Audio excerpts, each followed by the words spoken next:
নমস্কার। আজকে বলছি, বিপদ আপনার পথ ছেড়ে দেবে।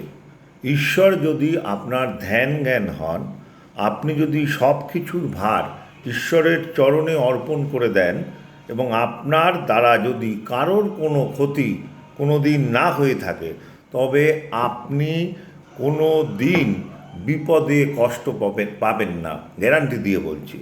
মাথার উপর ছাদ ভেঙে পড়ার উপক্রম হলেও আপনি যতক্ষণ না নিরাপদ স্থানে যাচ্ছেন বা নিরাপদ দূরত্বে পৌঁছচ্ছেন, ততক্ষণ ওই ছাদ ওই অবস্থাতেই দাঁড়িয়ে থাকবে, গ্যারান্টি। আর বলছি, নবগ্রহ শান্তির সহজ কয়েকটি উপায়। প্রতিদিন সকালে স্নান সেরে উঠে কপালে হলুদের টিপ পরবেন।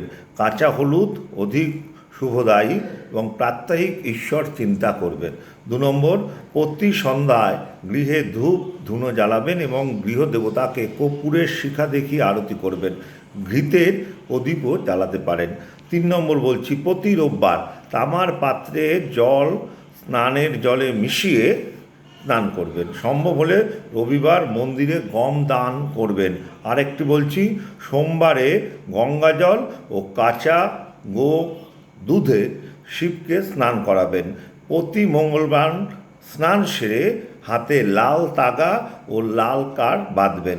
পূর্বের বাঁধনটি স্নানের সময় পুকুরে বা নদীতে ভাসিয়ে দেবেন। কোনো মন্দিরে মুসুর ডালও দান করা যাবে। নমস্কার। ভালো লাগলে লাইক এবং কমেন্ট করুন।